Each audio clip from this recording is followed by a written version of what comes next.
Good morning. আজকে সোজা রাত। দেখো বাইরে একটু ঝিরঝির করে বৃষ্টি পড়ছে, আকাশটা ঘন কালো হয়ে এসেছে, হয়তো বৃষ্টি নামবে। আমি বাইরে এলাম একটু গাছগুলোকে দেখার জন্য, তো কোনো ফুল ফুটেছে কিনা। দেখো গাছগুলো পুরো সবুজে ভরপুর, পুরো সবুজ হয়ে গেছে। এই ফুলগুলোকে কি ফুল বলে কে জানে, আমি তো নাম জানি না, কিন্তু খুব সুন্দর হয় এই ফুলগুলোতে না গাছ পুরো ভরে যায়, বেশ ভালো লাগে। এরপরে তো যথারীতি কাজে ফিরে এলাম। আমার বিছনাটা গোছানো থাকে, বিছনাটা তো রোজই একটু ঝাড়ু মারতে হয়। তারপরে ড্রেসিং টেবিলটা একটু ডাস্টিং করি।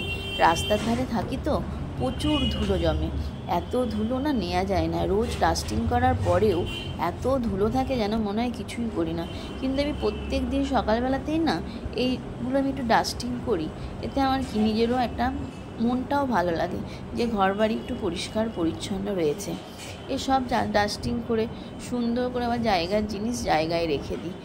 কেউ কিছু করেও না, মানে কেউ কিছুতে হাত দেয় না, যেখানকার জিনিস সেখানেই থাকে। এই ট্রের মধ্যে আমি রোজকার জিনিস, যেমন রোজ যে ক্রিমগুলো ইউজ করি সেগুলো রেখে দিই, চিরুনি থাকে, এসবগুলো রোজ জায়গায় রেখে দিই। এরপরে দেখো ঘরের জানলাগুলোকে খুলে দিলাম, একটু বাইরে থেকে তো আলো বাতাস আসাটা খুব দরকার। এই যে কর্নারটা দেখছো না, এটা আমার একটা ফেভারিট কর্নার। এটা আমার খুব পছন্দের একটা জায়গা। আমি এখানে আমার বেশ পছন্দ মতো শোপিসগুলোকে সাজিয়ে রেখেছি।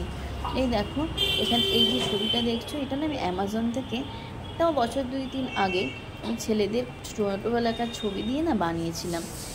ওরা তো টুইন্স, দুজনের ছবি ওরকমভাবে থাকলে খুব ভালো লাগে দেখতে। ওরা অ্যামাজন থেকে কোলাজ বানিয়ে দিয়েছিল। যাই হোক, ওটা তো ওখানেই রেখেছি। আর এখানে দেখো বিভিন্ন ধরনের শোপিস রাখা আছে। এই শোপিসগুলো না আমি ম্যাক্সিমামই কৃষ্ণনগরের ঘূর্ণি থেকে এনেছি। ঘূর্ণি গেছিলাম অনেক বছর আগে একবার, ওখানে অনেক কিছু পছন্দ, সব তো কেনা সম্ভব নয়, যা 2-1টা নেওয়ার মতো ছিল নিয়েছি। প্রচুর দামও জিনিসে ওখানে সব জিনিসে হাতই দেওয়া যায় না। হ্যাঁ, ওইগুলো কিছু জিনিস এখানে রেখেছি। আর আমার আর একটা শোকেস আছে, ওখানেও কিছু শোপিস রাখা আছে। এই হাতিগুলো দেখো কি সুন্দর, এক ছোটোজন বড়জনকে অনুসরণ করে চলেছে। হাতির দলেরা নাকি এরমভাবেই চলে। এই যে এই পুতুলগুলো দেখছো, এগুলোও ঘূর্ণি থেকে আনা। এখানে দেখো একবার সিঙ্গাপুর গেছিলো, এই সিঙ্গাপুরে না একটা ওখানকার সিঙ্গাপুরের একটা শোপিস, মানে ওখানকার অথেন্টিক একটা শোপিস, ওটাও আনা আছে, ওখানেই রেখে দিয়েছি ওই শোপিসটাও। এরকমভাবে সব সাজিয়ে গুছিয়ে রাখি। এইসব জিনিসগুলো কি রোজ তো পরিষ্কার করা সম্ভব হয় না, মাঝে মাঝে করি, যেদিনকে হাতে একটু সময় থাকে, মানে এগুলো একটু সময় না হলে হয়ে ওঠে না। এই দেখো কাজের দিদি চলে আসবে, এক্ষুনি কাজের দিদি আসার আগেই সমস্তটা কমপ্লিট করে ফেলতে হবে, কারণ কাজের দিদি চলে যাওয়ার পরে এই নোংরা হলে আবার কে পরিষ্কার করবে, তখন আর ভালো লাগে না এইসব নোংরা ঘাটতে রোজ রোজ।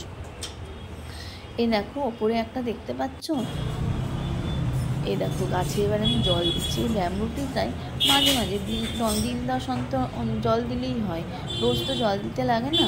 এটা আমি খাবার টেবিলেই রেখে দিয়েছি। এই গাছটাও বেশ সুন্দর, একটু যত্ন করলে না ভালোই হয়। এই একটু বাইরে বেরোলাম, দেখো কেমন বৃষ্টি হচ্ছে, ভালোই বৃষ্টি হচ্ছে। এরকম আমাদের কোন্নগরে না বজরংবলী মন্দির আছে, আমার বাড়ির একদম কাছে, বাড়ির পাশেই বলা যেতে পারে। ওখানে আজকে বাৎসরিক পুজো ছিল, বজরংবলী রথের দিন মানে পুজোটা উদ্বোধন হয়েছিল। যাই হোক, বাইরে প্রচুর বৃষ্টি, রাস্তায় লোকজনের না সমাগম ভালো, সবাই ছাতা মাথায় দিয়ে যাচ্ছে, আর এদিকে বৃষ্টি পড়ছে। এই আজকে বজরংবলীর মন্দিরে ঢাক বাজাচ্ছিল, মনে হচ্ছিল না আজকের দিনে ঢাকে কাঠি পড়া শুরু হয়ে গেল। এই দেখো ওখানকার পণ্ডিতজি বসে গেছে, পুজো শুরু হয়ে গেছে।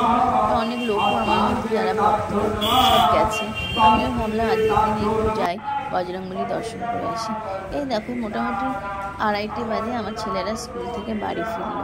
ওরা বাড়ি ফেরা মানেই তো বাপরে বাপ, যা শুরু হয়ে যায়, আর পারি না তখন, চেঁচামেচি রোজকার চলতেই থাকে।